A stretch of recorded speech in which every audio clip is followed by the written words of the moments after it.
نحمده ونصلی علی رسولہ الکریم اما بعد۔ محترم سامعین، رمضان المبارک کا بابرکت مہینہ چل رہا ہے۔ اللہ رب العزت سے دعا ہے اللہ تعالی ہمارے رکھے ہوئے روزوں کو قبول فرمائے، اور جو باقی رہ گئے ہیں اللہ انہیں صحیح معنوں میں رکھنے کی توفیق عطا فرمائے۔ مشائخ نے روزہ کے 6 آداب بتلائے ہیں کہ روزہ دار کو ان کا اہتمام ضرور کرنا چاہیے۔ سب سے پہلے نگاہ کی حفاظت کرنا، کہ کسی بے محل جگہ پر نہ پڑے، حتیٰ کہ کہتے ہیں کہ بیوی پر بھی شہوت کی نگاہ نہ پڑے، پھر اجنبی کا کیا ذکر۔ اور اسی طرح کسی لہو و لعب اور ناجائز جگہ پر نہ پڑے۔ نبی اکرم صلی اللہ علیہ وسلم کا ارشاد ہے کہ نگاہ ابلیس کے تیروں میں سے ایک تیر ہے۔ جو شخص اس سے اللہ کے خوف کی وجہ سے بچا رہے، اللہ تعالی شان ہو اس کو ایسا نور ایمانی نصیب فرماتے ہیں جس کی حلاوت اور لذت انسان اپنے دل میں محسوس کرتا ہے۔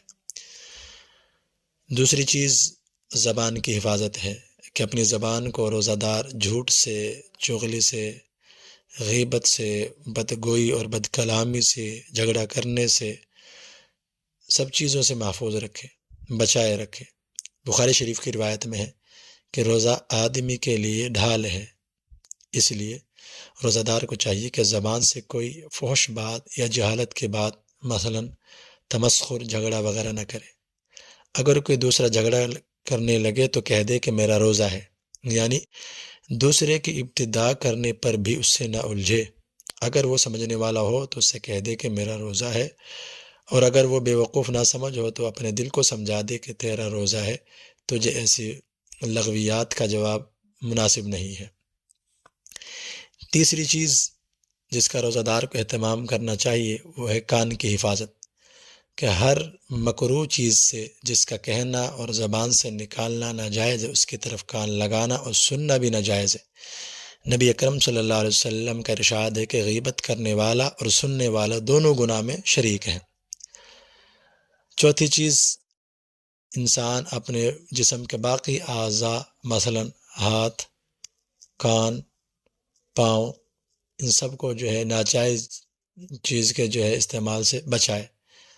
ہاتھ ناجائز چیز پکڑنے سے بچے، پاؤں ناجائز چیز اور حرام چیز کی طرف چلنے سے بچے، اور اسی طرح جسم کے باقی اعضاء وہ حرام اور ناجائز کے استعمال سے بچتے رہیں۔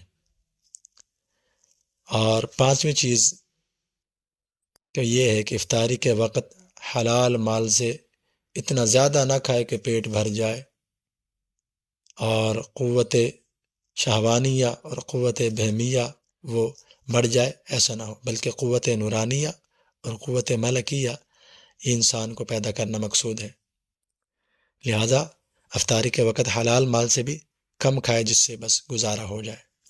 اور چھٹی چیز جس کا روزہ دار کے لیے لحاظ کرنا اور اہتمام کرنا ضروری ہے وہ یہ ہے کہ روزہ دار روزہ کے بعد بھی اس چیز سے ڈرتا رہے کہ نامعلوم میرا یہ روزہ قابل قبول بھی ہے یا نہیں، اور اسی طرح ہر عبادت کے ختم پر یہ ذہن میں بات رہے کہ نامعلوم کوئی مجھ سے کوئی غلطی تو نہ ہوئی جس کی وجہ سے میری یہ عبادت قبول نہ ہو۔